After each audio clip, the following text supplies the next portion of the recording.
got runners at first and second.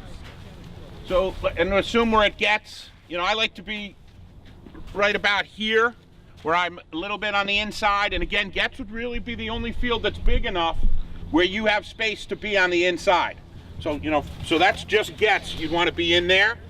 You're still responsible for plays at first. So you might want to be here, or you might want to be here. And depending on your discussion with your partner as to who's going to cover third, the simple thing for me is if I'm doing a game at gets, I'm on the infield, it's first and second, I'm going to make obviously that call at third. But in other fields, you're going to be in other different positions. Where do you guys like to be at first and second? At the smaller fields. I usually say behind shortstop. Behind shortstop, all right. Sometimes And this is a great point. So Dave, come on over here. So it's first and second on the smaller fields. This could be, well, although we play blue here, what other plays here? I think early in the season we're going to play plus. We're going to play plus. So they'll here. have everything pushed out, Yeah. so maybe you can be on the inside. But for argument's sake, you like to be where?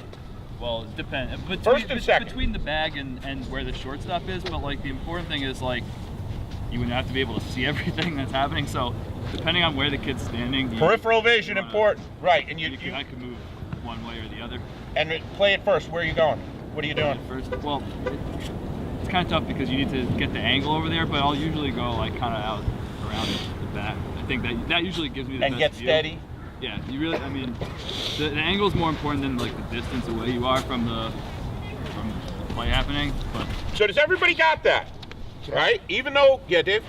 When Dave's out there doing that, it's important for the home plate umpire to come out and take that angle at first, because he can't tell if that first baseman's foot is really off the bag or not towards the infield. I've had that like Great if it's point. Like 2 or 3 times, like, you know. So it's The swipe important for the tag, home did he plate really get to him? come out And take again, that angle. speaks to what we were talking about. Everybody should be watching the plays. And at home, you should get out, away from behind that plate, get set, and give yourself an angle so you have that angle. It's important. And especially with the orange base scenario, it's even more important, right? Great point. Bases loaded, that doesn't bases change. loaded, I would Yeah. always do. Because then you have to see what's happening. Right. So has everybody got that with the scenario of first and second? You want to be somewhere behind second and between the shortstop possibly, where you can give yourself an angle at first. You can make a call at third, or obviously a call right here, okay? If there's just a runner at first, you want to be in the A gap, over between first and second, on the smaller fields, probably behind the second baseman. So you have your angle for a play at first or at second. See where Matt is? He's got an angle for both, okay? So the other thing is that even if you think the play is like going to first, you can't like move all the way over there too early, because then if like the kid like bobbles it or like just decides to turn around and throw to third, then you won't be able to see it. So like you want to like if you're in the middle of the field, you should like try to like keep it so that you still have an angle to all the bases where the play could happen until the fielder really commits to like throwing to one of the bases. Did everybody hear that? We sure? And Jeff, if we're done with this, let's also reiterate, we talked about this a little bit the first one. If you are the only umpire, and again, we hope that's rarely the case, but there will be some cases where you are the only umpire. So we just talk again about a little bit of positioning and moving out. So if you're that only umpire, again, you're going to want to come out from behind that plate, give yourself an angle at first, come out from behind the plate to be able to see a play at second. You might have to come out this far, so give yourself an angle at second and or an angle at third, and then if play continues on and runners are still moving, you've got to get back, and whether it's here, give yourself an angle to be on it, or over there, to give yourself an angle on that play at the plate. Any questions from any first or second year umpires? Oh, yes, sir. Great point. Anybody? If it hits you inadvertently, you're part of the field. Plus it's dead ball, you just award one base. you can't advance a runner because you don't know what's going to happen. You don't know if a fielder's going to pick the ball up and throw it in right or anything like that. So you just give them one base. I think it also depends if you're working outside. Right? Well, if you're Like, in if here, you get hit. it passes the fielder and hits off you, I think then If you're in the big interior field before doing fielder. inside mechanics. If you're Guys, listen, please. If you're out here on outside mechanics, then the ball's obviously going to have passed the fielders already. It's a live ball. And then that's but if live you're ball. working So inside mechanics and you get hit, it's a dead ball. the batter runner gets first, and everybody advances only if forced, like Matt said. If they're not forced, they don't move. But it's still dead. guy on the inside. Guy at second only. Guy at second only. Dead ball. Runner gets Inside first. Guy at mechanics, second. yeah. Guy Yep. second stays Dead where ball, he is. Batter runner gets first, he stays there.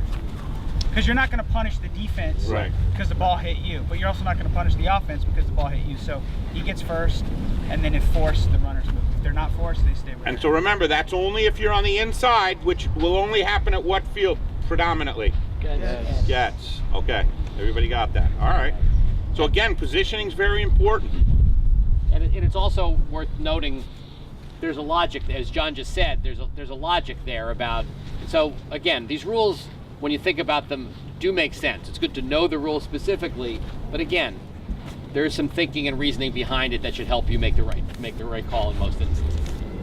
Let's talk about maybe at some point a little bit of flies, which Wait, you want to take infield fly? You do that. Me? Yeah. that's you. I would love to. Now remember, okay, so infield fly, which So listen up. which, as the test told you, is not in play at all in which divisions? Come on, somebody shout it out. Softball green and softball blue, no infield fly, correct? Softball majors and all baseball divisions with one modification for baseball green. Okay, so, well, for the infield fly to be in effect, there has to be at least runners on first and second. So runners on first and second, or bases loaded, and less than 2 outs, because the point of the infield fly rule is to stop the defense turning free double plays. The big important thing for infield flies is it has to be a fly ball that can be caught by an infielder with ordinary effort. So like it has to be a play that the fielder is, under the ball making routinely. And in Little League, that's like a big question because the fielders are not very good. So if the ball gets hit up in the air and you see the kid like struggling with the sun or just has no idea where the ball is or anything like that, you don't have to call an infield fly even if it looks like a normal pop-up. And I would say err on the side of not calling too many infield flies, because it's kind of hard to tell what's ordinary effort for the kids, especially in the younger divisions. Another thing is the ball has to be up in the air. Like, don't call an infield fly for a little floaty little Or a line drive. A line drive, or even a sort of small humpback liner that's coming straight at the glove. They need to be camped because remember, part of it is you need time to call it. Yeah. You're calling it actually before the play is made. And you should try to call it when the ball's up at its highest and the kid's under it. But you can call it. Don't call it too early, but you could call it later if you have to. If it's clearly an infield fly, you can call it.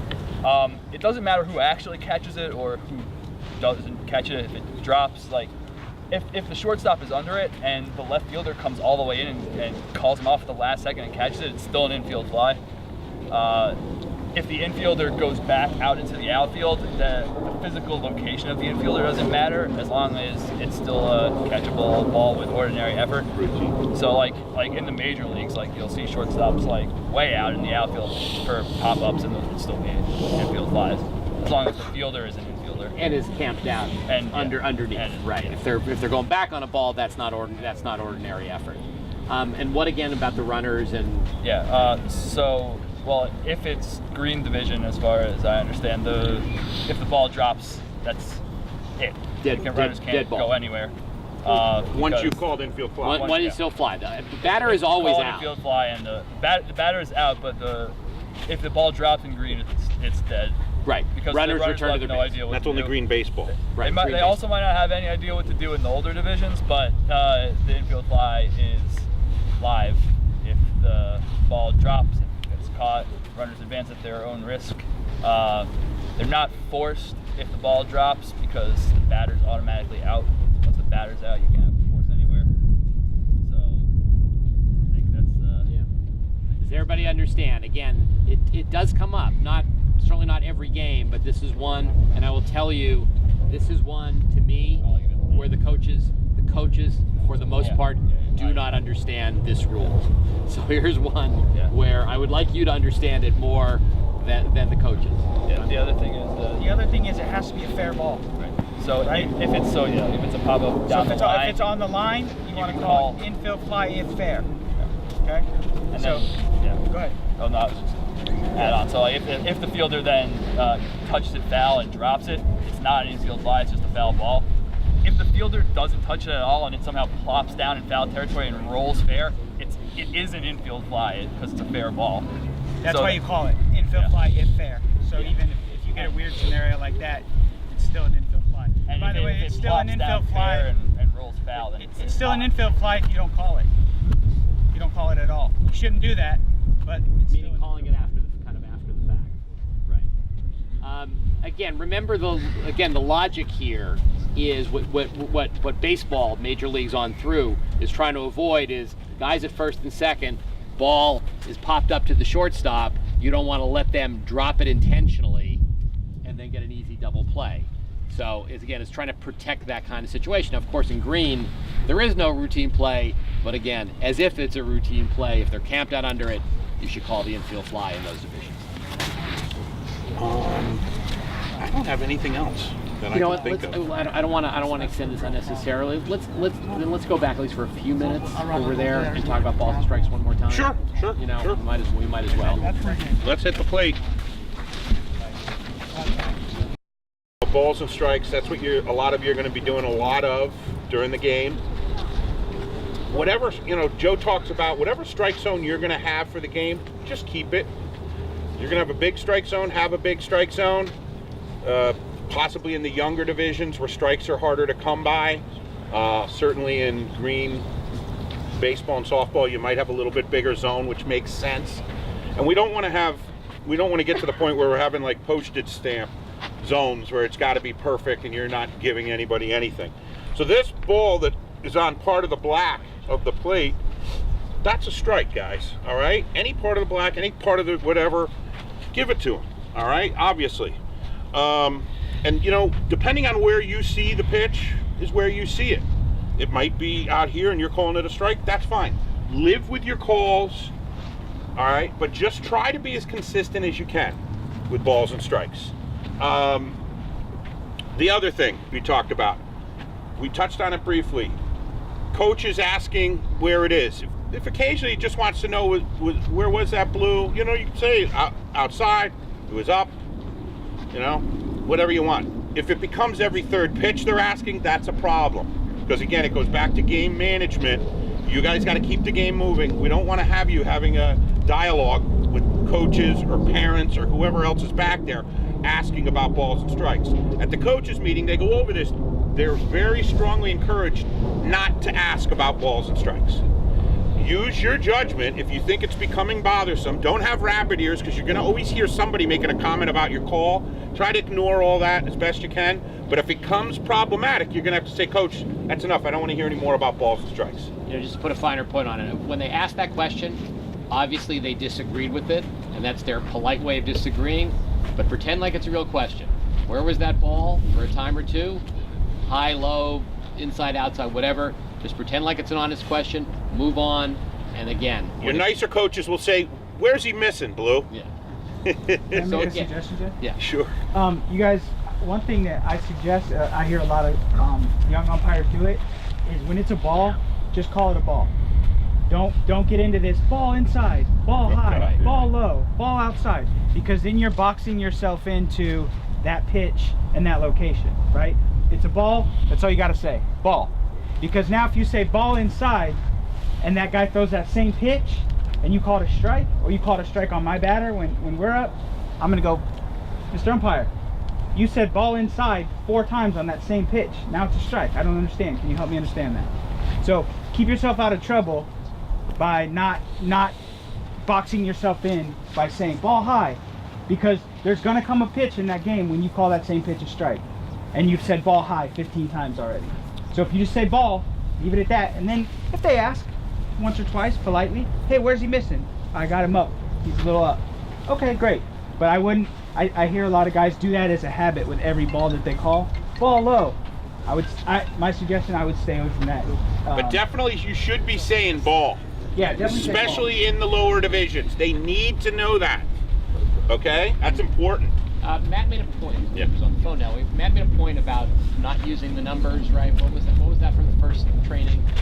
About how keeping track of the count, ball 3, full, there was something. Maybe I'll ask Well, everything is, it's no longer just full. It's 3-2. And it's your vision of 3-2. 3 and 2. Is that what you would? Remember at the first session you talked about how... Yeah, we don't say full count, we say we don't 3-2. say You full can count, say no. full, you can say batter, it's full. But when you're putting it up, it's 3 and 2. Okay?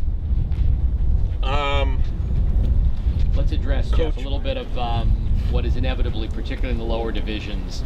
Well, one, again, we already referred to the rule, again, of ball fests. You know the rule in green of switching pitchers in softball and baseball to the coach pitch if they have 4. Make sure you know that rule. And again, let's hit on that just really quickly, and because this was only put in a year or two ago, right? Last year, I think, was it? So again, any type of walk, whether hit by pitch, 4-ball walk, any 4 in a row, coach has to come in for the Pitcher. He just pitches. right. Guys, Coach he's from not the a batting fielder, though. team. Coach from the batting Batting team. team. Right. Just want to make sure. And he doesn't field at all. He doesn't field at all. The kid will still be there. Next to him will be fielding. The coach is just nothing. Now, if he gets hit with the ball, he's in play. Yeah. Yep. Keeps Okay. a lot. Okay. But Jeff, what I was really leading to is just that inclination as games are not close and it's getting late and nobody can throw strikes. Just talk to them again about the do's and don'ts and wisdom of how you alter your strike zone or you don't alter your strike zone. Well, and I think I'll just use Joe's words. He says, "Look, if things are getting out of control, and one team or even both teams, no one seems to be able to throw strikes, it might be time to open your zone a little bit. And if one team's winning 14-1, if you're opening your strike zone for the team that's losing to help them, just get a pitch in or the winning team, you've got to do it for both. So again, just stay consistent. This is really appropriate in baseball and softball green. Again, this is you managing that game to keep it moving. And you'll get more comfortable. I used to say chin to shin when I did a lot of green games because it just made it a little simpler for me. And we really don't want kids going up looking for walks, and Right. God forbid. And the sad thing is, you're going to hear coaches tell a kid, don't swing in green, which is really not what we want for our 7 and 8-year-olds. We want them up there swinging, having a good experience, trying to put the ball in play. So, and maybe it's something when you're doing ground rules, say, coach, I'm reminding you it's the green division. Our strike zone is going to be a little bit bigger than a normal strike zone. I used to say, send your kids up here swinging. Yeah. It gets the game going, but it makes the game so much more pleasant for everybody involved. But the key is staying consistent. Yes, Again, yes. You've called it one way the whole game, it gets confusing. And remember, even if it's out of hand, the kids want to have a fair at bat. So again, you think you're doing yourself and the team's favor by moving along. At some point, you're not really, because you're just going to create more arguments. Stay consistent. Again, in green, you can be a little bit wider, but we want a real strike zone. Right. We want a real strike zone. And the green will be the challenging, to Dave's point about we'd like to get 6-inning games. That's going to be very difficult sometimes with daylight and with the course of the game. I can't emphasize enough how it really is a lot on you young green umpires. You've got to really do a lot there. Believe me, you're earning your money. You're working the game as best you can. You're reminding the coach with 2 outs, if you can, coach, have somebody gear up a catcher. You've got to do that over and over. And you'll think, oh, I said it in the first inning. I won't have to say that again. Wrong. You need to say it. And when you see 3 coaches sitting on the bench or talking to parents and their pitcher standing out there waiting for little Johnny to get his gear on and nobody's helping Johnny put his gear on, coach, can you help your catcher put the gear on? And coach, Judy, can you come on out here and catch? Have her out there. Have those coaches be doing something, and they won't know to do it themselves. Some will, but some won't. So you're going to have to manage all that, and you guys that have been through it know you have to do it, or else you're going to end up with 2.5, 3-inning games. And this is something small. It was on the test, but this bugs me. Remember, again, in green especially, not only are you dealing with the youngest kids, therefore, in a lot of cases, you're dealing with the youngest and most inexperienced coaches who just don't know. There's a rule in this league, which I have to be honest, maybe it's just baseball. Somebody will correct me about softball, David Commodore, where the coaches are not allowed on the field. If they want to talk to a pitcher, if they want to take out a pitcher, that happens at the end line. It does not happen. It does not happen on the mound. And I've seen that ignored. It should be both. Softball's the same way. Softball's the same way? Okay. I just wasn't sure about that. And you have coaches say, why? Again, it's not your job to explain why the rule is. That's the rule. And they flaunt it time and time again because they think they're managing the Yankees. They're walking to the mound and they want to have a conversation. It happens at the end line. You're not throwing them out if it happens, but remind them of that. Another thing, game management, and Dave brings up a good point. Coaches shouldn't be on the field. You're going to get your loungers like Matt right here who just want to lean back on the fence and they want to be right there watching it when their team's in the field. No.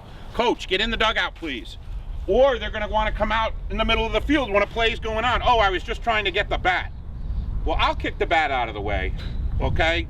Coach can't be out here, because I've seen collisions where the coach was just out here. He doesn't know where he is. He doesn't have good spatial awareness, things of that nature. He shouldn't be on the field. And yes, you're going to have a coach that just is going to march right out to the mound. You're going to say, Coach, two things. You got to ask for time. Time's got to be granted.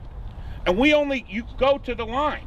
So wherever they're coming out, the pitcher comes to you. You can have your conference. I'll give you some time. And that's the other thing while we hit that.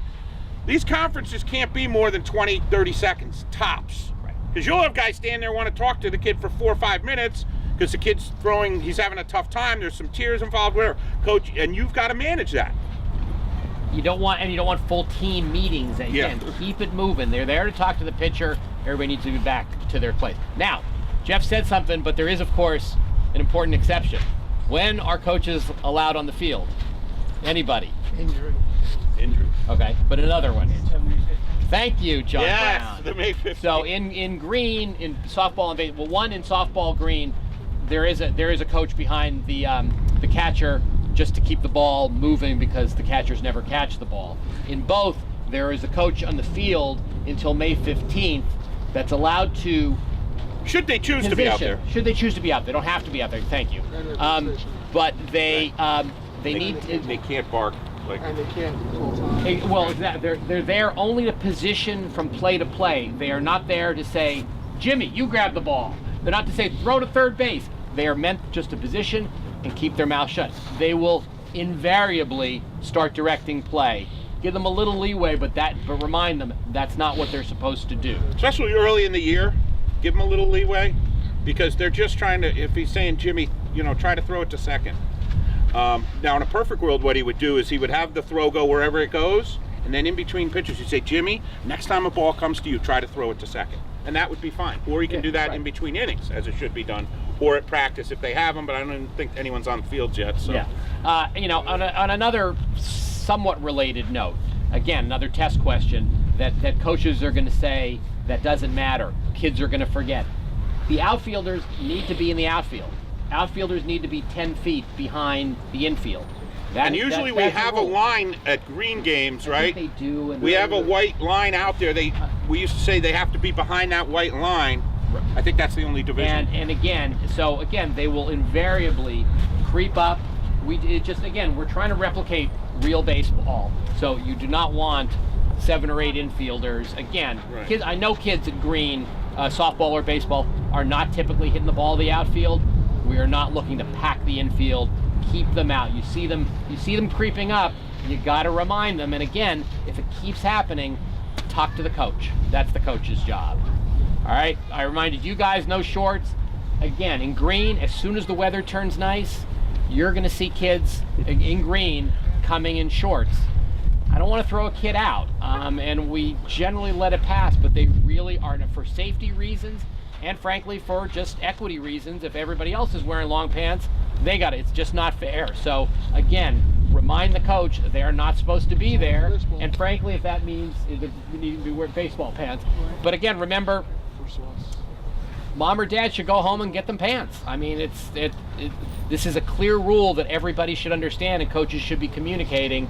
If they can't follow that simple, completely unambiguous rule, they need to deal with it. So again, I don't want you guys get too much into the weeds of these things, but there are rules that have been written, and therefore we want them followed. And again, when people say that's a dumb rule, tell them to take it up with the commissioner or something. And we as a group, not only the umpires, but the Little League and the board of directors and the executive board will support everything you're doing, okay?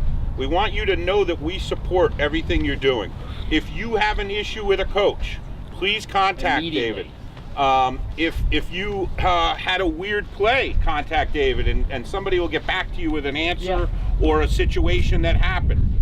We want to support your efforts. We really do, okay? It's not an easy job. It should be a fun job, and remember, a part of it is it's a job you're getting paid. The other thing is you're giving back a little to your community, okay? Think of it that way.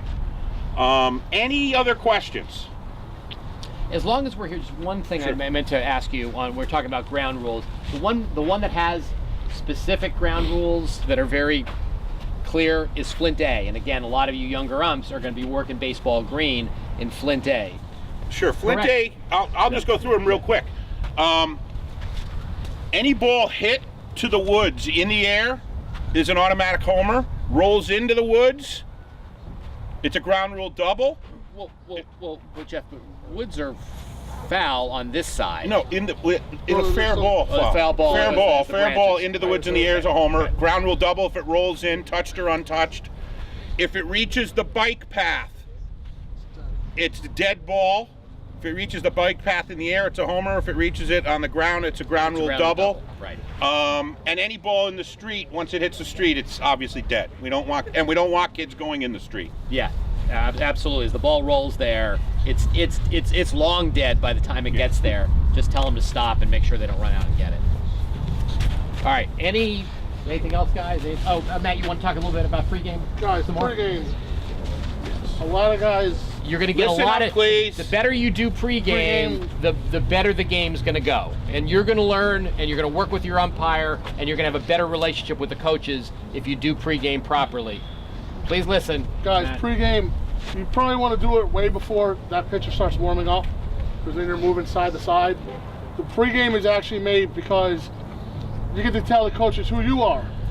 Instead of them yelling, "Hey, Blue, where was that?" You can come up to me like, "Hey, Matt, where was that call?" Like, they can come and talk to me personally. I don't care. They're gonna know my name. If you're my field ump, your first name's gonna be given out too. All right. Also, at the same time, where the coaches come out and greet each other, you exchange lineups at that time. That's also when you get to tell them, "Hey guys, we're gonna do the speed up rule." Or not the speed up rule. You know, depending on how the coaches want to feel about it. All right. You're gonna tell them what the ground rules of the field is. Make sure it's a coach first off too, not a parent. Right. You got a parent that comes out here and leaves halfway through the game, and the coach shows up, and he doesn't know the ground rules. That ain't gonna be fair. He ain't gonna know nothing. All right. Don't tell him the strike zone. I had umpires when I was doing this. Tell them, "Hey, listen, I'm gonna call from here to here." Nah, strike zone is your strike zone. And you tell, like he said, you tell them, "Hey, it's high, it's low, it's this, it's that." Like you say, it puts you in a box. Your strike zone is your strike zone. Also, no matter what you say your strike zone is, the coaches will then disagree with it, like during it's the on game. the rule book. So it's on the rule book. Guys, here, even simple. Pull the pole right here. See the first two poles? You tell them anything out that way is going to be dead ball. Tell them same thing on that side. Explain to them where the field is. Right. You see everything hanging? You got to see these things hanging? The pole's up here, the ball gets thrown into it, it hits it. Hey guys, it's going to be live.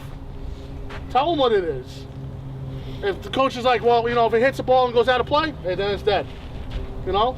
The backstop, all of them have these little black things back here, guys, look. Balls get stuck.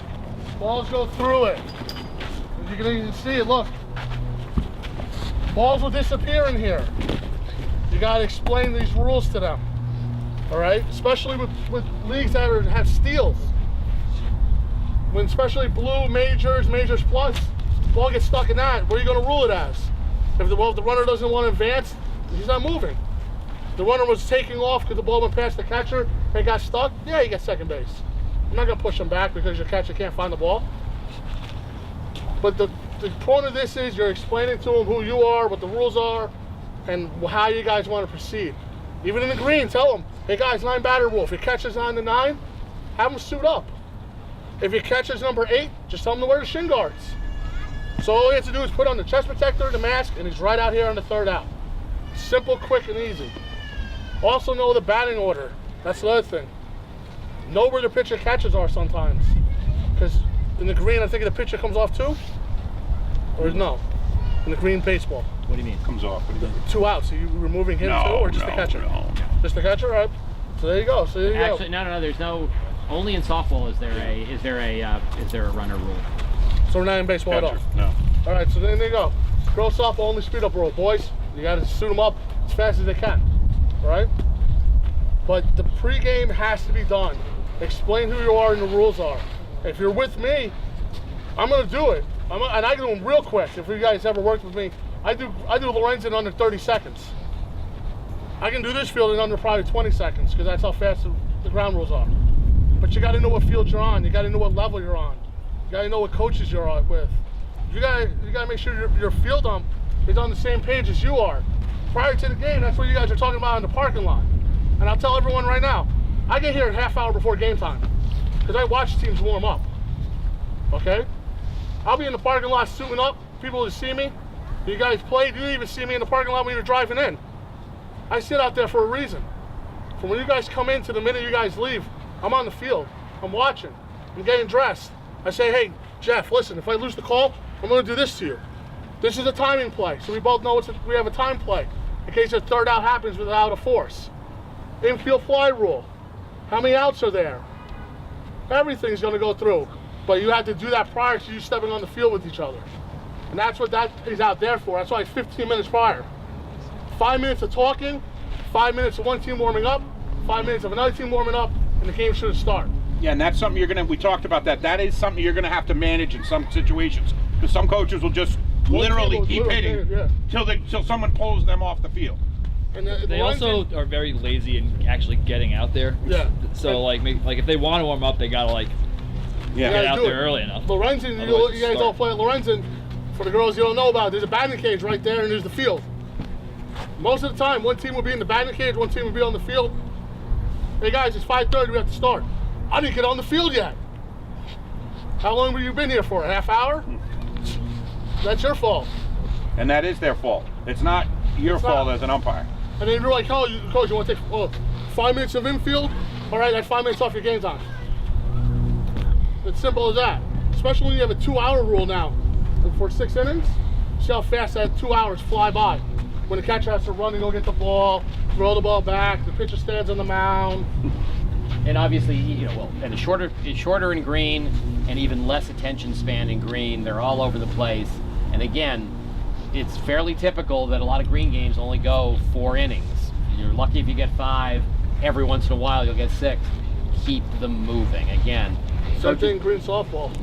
It's a shorter time. Yeah, 1:15. Yeah. If coaches, if coaches say we didn't have a chance to warm up, well, they need to get to the point that was just made a few minutes ago. They need to get out there quickly, do their warm-ups, and move it along. We're there to try to play full games. And that'll be a learning curve too for some of those new coaches who have a 5:30 game. They'll just be like, guys, our game's at 5:30, and they'll expect the kids to just roll in at 5:30 and play. You gotta tell them, coach, you should get here a half hour early, get some warm-up with your kids. Again, in that division, you have to help as if you're another coach out there. Can we be clear on that? If they have enough guys to play, if they're at 9, even if they're above, the only delay to wait for other players is if you don't have 9, and that is only 15 minutes. To the point that was just made, if guys are showing up at 5:29 and they haven't had a chance to warm up, but they're at 9, start the game. Games need to start on time unless that one specific, or unless you're dealing with some field issues, which of course will happen. Let that try to get the field in preparation. Again, we're looking to play games. Remember, again, we talked about this, and this was a test question, once they get to the field, it's the umpire's call of whether the game can proceed. We're going to try to call games because everybody gets crazy when games are called late, but if we can play, we're going to try to play. And a field that it gets may work, and This one may not. If you think the field conditions cannot make for a safe experience for the kids, it's your right to call the game. If the coaches, And that means guys being on the field and walking the field. Doesn't mean you're in the parking lot going, I don't think we should play this game, guys. Yeah, we're just going to call it. And walk out here, hey guys, the game's called. Doesn't play that way. You walk on the field, you walk down the base path, you walk out to where the shortstop is, third base, outfield, you walk around the field. That's what you're supposed to do. Okay, guys? When you walk to a field, you're now the manager of the field. You're now the ownership of the field. You're responsible for everyone on the field. And that's a lot for a 13, 14-year-old kid to take on. Or a 14, 15. 15, thank you. Whatever you guys want to be. But you guys got to understand, at that point, that 9-year-old kid playing is your responsibility. It doesn't mean that, hey, get the first pitch and we get the full game amount and then we'll call it. Don't do that either. That's something I don't really. Say that again, Matt. Don't come to the field and go, okay guys, we're going to play. Bang, strike one, field's unplayable, we're done. Don't do that. Don't do that to kids. Yeah. I never had it happen to me. I've never done it to anyone in 26 years. I don't do that one pitch and walk off a field. Please don't do that to somebody. Now, again, it's your call. It's not the coach's call. If you think it's borderline and the coaches are working on the field, give them some time to use diamond dry and the other stuff that happens to try. The last instance I can remember as a coach of a game being called was by Chris Jackson. We asked to try to make the field playable. This was a Getz. We did our best, and he said it just wasn't good enough. And he was right. He was right. But again, if you think there's no way, call it. If you think that maybe the huge puddle by third base that kids are going to run into, the really soft, if maybe that can be fixed, take a few minutes, take 10, 15 minutes. Not your job. Let the coaches and parents try to fix the field. But if you're walking around and you're slipping all around, even if they put in all that effort, you got it. We want you to call the game. All right. Any questions? Jeff, can I have 2 quick points? Sure. Please. Both really having to do with maybe the younger leagues and the younger kids and the newer coaches and the younger coaches. One is time management, which they've been stressing. If you have a 5:30 start, in your meeting with the coaches saying we're starting at 5:30, an hour and a half is our last inning. 7 o'clock, at that point, the next inning's our last inning. Do you understand that, coach? Because invariably, they won't understand it, and 6:45 they want to pay 3 more innings. It's not going to happen. I even set my iPhone alarm, and when it goes off in my butt at 7 o'clock, I know I got the last inning coming up, and then you go and tell the coaches that. And remind them how it works, because I won't remember how it works. You should call it. And remember, and this was a change. Baseball, that's the way it's been in softball for a while. Baseball changed to that same last season, where we're calling the last inning. We pulled back the time limits to kind of shorter, and now you play. Used to be you couldn't start an inning. Now we say if we hit 1:30 in green, that inning that starts at that point or after is the last inning. Remind them that's the last inning. Again, make your judgment. If it's an hour 28, don't let them game you if you're right. But also, frankly, don't try to get out of there quicker than your job responsibility is. If it's a 1:30, 1:29, call the last inning. If it's 1:25, you got to let it, and then the next one after that's going to be the last inning. So, and the second point is more baseball related. You're umping at home, and the younger kids, green, even blue. Sometimes the catcher doesn't know what the hell's going on. Sometimes the coaches don't know what's going on. You got bases loaded. I bang on the catcher's helmet early in the season and say, you got bases loaded. First runner is a force at home. After that, you have to tag, because all hell breaks loose when the ball gets hit, and who's tagging what, and it's also a safety issue. If you got a force at home and the catcher can make that force and not stand in front of the plate, you're avoiding a collision, right? So I don't know if it's right or not, but I think they need to learn. Sometimes the coaches are doing 12 different things and don't tell them as the play's going on. Okay. No, that's good. I've done that too. Any questions? Okay, a couple things that I realized I forgot in my initial chat. When you see the schedule, you will also see in the schedule, you're looking for your name, you've got it. You will see that on the schedule there is also space for time ended, time started, time ended, started, time ended. then innings played. I ask you, what I would be very appreciative of. One, I want you guys, the home plate umpire has their, no, I'm sorry, take that back. I'd like the field umpire, who's had a slightly easier job than the behind the plate umpire, to log that time into the spreadsheet. It's really important information. It helps us understand how games are being played, if we have to make adjustments. It's really important information. You guys did a good, not great job last year. I'd like you guys to do it. If, as you're running around and you think you might forget about it, you can email me, okay? So, as you email me, just say, started at 5:30, ended at 7:02, played 5 innings, or whatever it is. Let me know, and I'll log it for you. Again, I'd be very appreciative if you would do that on your own. But again, that's important information, and now that's part of your job to help us compile that data. One very important thing, and this I did remember that I forgot even before John Leifert showed up.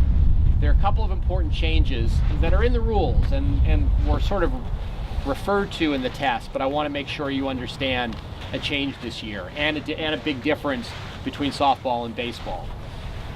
Now, softball majors, leading can happen on the release of the pitch. Don't pitch like that, but you know what I'm saying. In majors, in blue, it's still when it crosses the plate. In green, there's no leading. In baseball, remember, that's not the case. Only Majors Plus has leading on release because it's full live ball. So baseball majors, leading still when the ball crosses the plate. Softball majors, it's on release of the pitch. Does everybody understand that? So again, another reason, check your rules for the division that you're assigned to. Also, in softball, you guys know this because you all, and most of you got this right, what the number of steals are. So there's 4 allowed steals per inning. Jeff referred to this earlier. In majors, 1 of those can be home. In blue, none of them can be home. For successful steals. Thank you. For successful steals.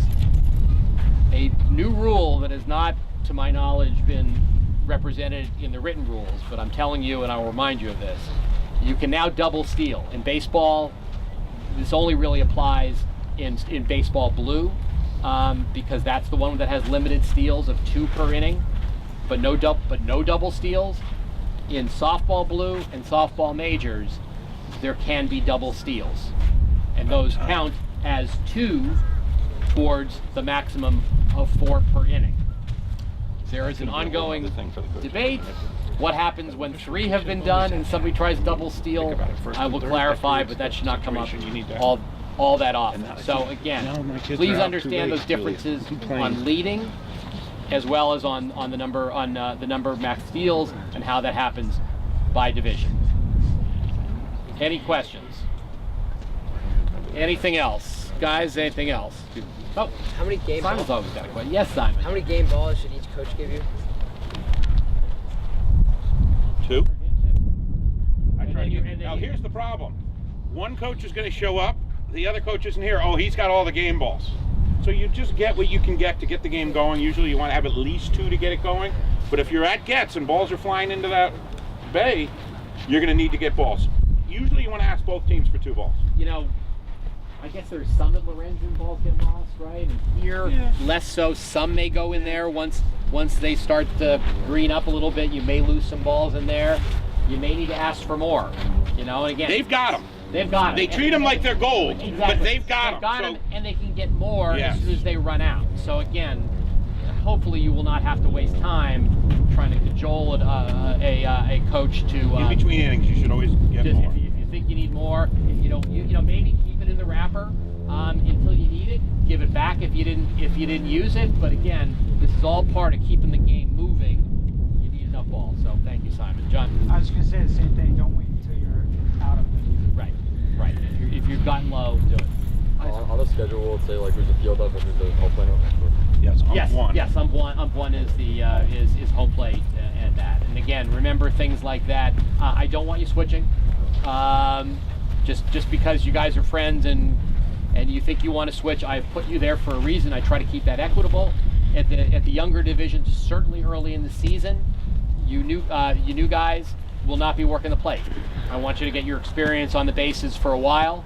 So if you're on the bases, that's because I want you on the bases. If you're behind the plate, which again is a slightly more challenging and labor-intensive job, it's because I want you there. Stay with it. And again, I may do some shifting as people drop out. I may need to move people. Then I'll tell you. But again, the assignment is the assignment. Thank you, Isaac. Other questions? Okay, we can try to get you guys out of here a little earlier. I don't want a whole scrum of people, so give us a moment to get over there and get prepared to equipment sign out. A couple things. If you are getting a bag for somebody else, you must sign. Don't put your name ×2. Put your name, put their name, and you and they are still responsible for getting this stuff back to me. So if you're getting more than one bag, put that name. I need you to get the bag. The bag should have 5 things. It should have shin guards, chest protector, brush, mask, and clicker. Check the bag. Might have a mouse or two in there, but other than that, it's all good. If the mouse is yours. Keep it away from me. But check the bag before you go. Make sure that all 5 items are in there. As I said, once you get it home, I want you to put rule books in there. I want you to put the other important stuff that I send you in there. Please try to keep it clean. It's valuable, important. But again, come, I want you guys one at a time. If you need a shirt and a cap, I have different sizes. I'm not sure I have enough in every size, so please try to take one that you can use. Don't take that for a friend. Again, if somebody asks, let them call me and I'll arrange for it because I might be a little short. So give us a moment. Okay, well, last but not least, I'm going to reiterate who I want to talk to. Dave Anderson did not show. I just want to talk to, I want Jeremy and Mateo Cooper to talk briefly to Jeff after the game, okay? And then come over and get your bags. The other folks that I mentioned who are the Friedmans, who else? Williams, if you're here, Clark Cooper, Frabasile, Carpenzano, both Friedmans, McKinney, McLaughlin, Tannenbaum. I want you to see me over to the side as we get set up, so take a moment, come get your bag, sign out. Everybody must sign out their equipment, and then you can go. Yeah.